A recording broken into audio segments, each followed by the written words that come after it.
Well, the 74 campaign, I was very young and inexperienced, and I was sailing with some of the great sailors in America, so it was a huge learning campaign. 1980, I sailed with Dennis Conner. We won the America's Cup, and with a very, very strong program. And in 83, I had the distinction of trimming the mainsail for Liberty when we lost the America's Cup to Australia too. So I've seen both sides of it. In 87, I ran the design technology program to build a boat called Stars and Stripes, compete at Perth, Fremantle in Australia, and we won the Cup back. So those were major points. Well, the nature of the America's Cup is to be a competition that includes athletic skill and technology development. It's always a balance between those two. And so periodically the technology has to step forward to keep pace with what's happening in the rest of the world. In the America's Cup, the big change has been the alliance of the aerospace technologies with sailing technologies.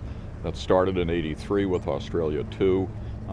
I think we used that approach very effectively in 87.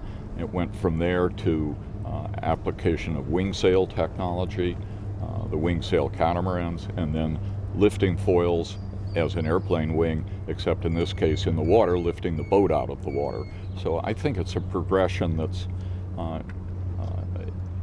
absolutely correct in the America's Cup, as much as it puts a real stress on the financial side and the practicality of making these steps forward so quickly. But it's exciting, it's great.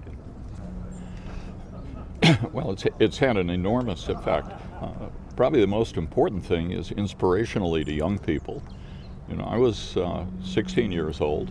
I was the goalkeeper on my school soccer football team, and I had a radio in the corner of the goal listening to the first America's Cup race in 12 meters. And that's how I got hooked on it. Today I see young people sailing small foiling boats like the Moths, and those will be the America's Cup sailors when they're 5 years, 10 years older. I think that's great. The technical trickle down, if you will, the structural trickle down occurs almost inevitably. There's hardly a modern cruising yacht today that doesn't have a carbon fiber mast. The aluminium masts are really historical, but they replaced wooden masts exactly at the time I was learning to race and sail. So it happens, and the Cup leads the way. Sometimes it takes a while for things to catch up. Sometimes the Cup oversteps, either in the size or the cost or the complexity of the boats, but part of it then still is applicable. Well, I think the fundamental step was going to foil-assisted racing boats. And the catamarans that raced in San Francisco were the first that flew on the foils. And you say, well, these new boats are a monohull, not a catamaran. Well, that's in effect a small difference. It makes them a great deal more difficult to sail, but at the end of the day, they're flying on foils, so they're flying boats. In ocean racing, in the Vendée Globe, they're sailing single-handed around the world, single-handed, without assistance, without stops, in boats that are foil-assisted and are maybe 70-80% out of the water. I have to think that here at Cowes in the Solent, you'll see boats like that racing routinely in the next 5 years. Not necessarily fully up on foils, but boats that significantly go faster and are easier to sail because of the technology. It's not a uniquely America's Cup technology. And I want to emphasize that this has been developed in France and in Great Britain for ocean racing. But it is a technology that's fundamental and is going to change the sport. In the days of what we say soft sails, sails you could put in a sail bag, America's Cup developments were evidenced almost immediately, within a matter of months, on ocean racing boats here at Admiral's Cup and around the world. The solid wing sail is a pretty impractical thing for many applications, and although it had been developed in 18-foot catamarans and was very well perfected quite a while ago, and then was used in 1988 in the America's Cup for the first time. It's still not a technology that's very useful at sea. You wouldn't want to be out in the middle of the English Channel in a hard blow with a wing and not be able to reef it or depower it or otherwise get under control. You'd be out of control. Now they're working on a technology to try to get some of the benefits of an airfoil-shaped sail, a real wing, that can be reefed and reduced in power. That's another step, and honestly, I'm not very close to that, so I don't know how fast it will develop or how useful it will be. It's the nature of exploring new technologies, that you explore some that are useful and some that fall by the wayside, as it should be. It's the combination of tradition and history, something that has roots very, very deep in commercial sailing, military sailing, yacht racing, started here in Cowes, a demonstration of a young American vitality at sea, bringing a challenge to Great Britain. Since then, the international side, I think, has been very important. New Zealand is a dominant force, not just obviously in sailing, but they are in sailing, and it's a source of great pride. Australia won the Cup. I think it was one of the major things in Australian history. America lost the Cup, and we had to say, well, we didn't do a very good job, did we? We weren't keeping up. We weren't staying competitive, and the revitalization in the sport in America was dramatic. So I think that tie to history and to the pride of people doing a great job. Second thing to me, it's very, very hard to do well. And the people that you see leading these campaigns and racing these boats are pushing themselves at the limit.